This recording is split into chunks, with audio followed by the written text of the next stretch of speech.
Marilah kita semua berdoa dalam nama Bapa dan Putra dan Roh Kudus. Amin. Ya Tuhan, terima kasih karena atas berkat rahmat-Mu yang berlimpah yang kami terima hari ini. Terima kasih Tuhan, sebentar lagi kami akan mendengarkan firman-Mu. Kiranya utuslah Roh Kudus-Mu untuk membuka hati dan pikiran kami, sehingga kami bisa mendengarkan firman-Mu dan merenungkan firman-Mu dengan baik. Amin. Inilah Injil Yesus Kristus menurut Markus.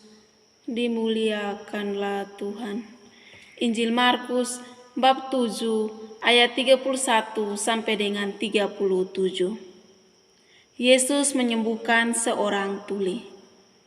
Kemudian Yesus meninggalkan pula daerah Tirus dan dengan melalui Sidon pergi ke Danau Galilea di tengah-tengah daerah Dekapolis.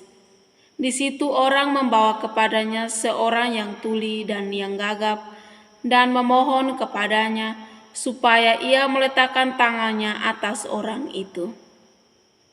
Dan sesudah Yesus memisahkan dia dari orang banyak sehingga mereka sendirian, ia memasukkan jarinya ke telinga orang itu, lalu ia meludah dan meraba lidah orang itu.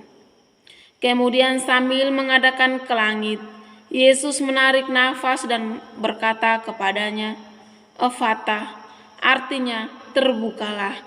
Maka terbukalah telinga orang itu dan seketika itu terlepas pula lah pengikat lidahnya, lalu ia berkata-kata dengan baik.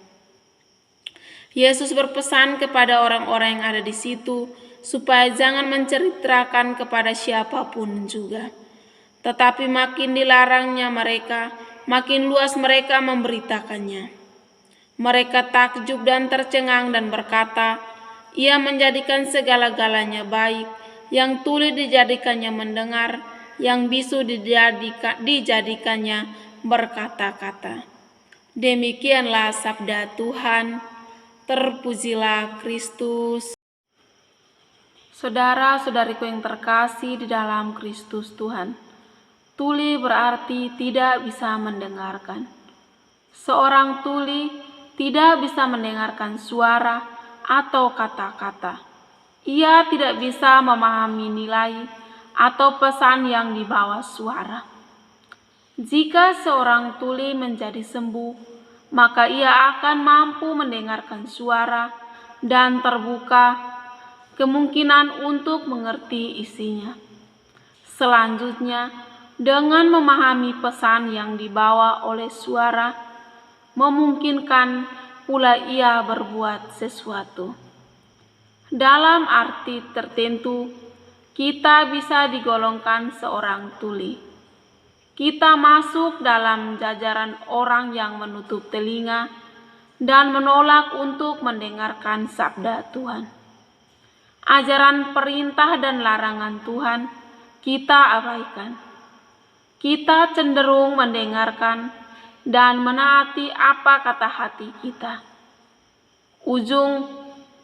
Ujungnya kita tersebut berjalan di atas salah. Ujung-ujungnya kita tersesat, berjalan di jalan salah. Dalam bacaan hari ini, Yesus menyembuhkan seorang tuli.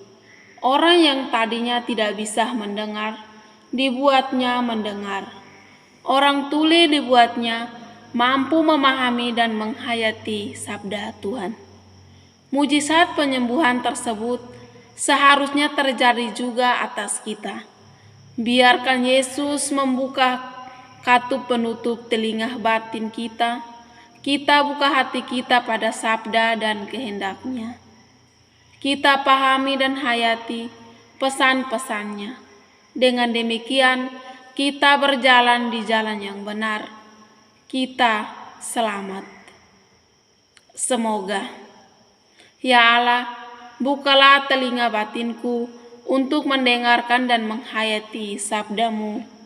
Amin. Dalam nama Bapa dan Putra dan Roh Kudus. Amin.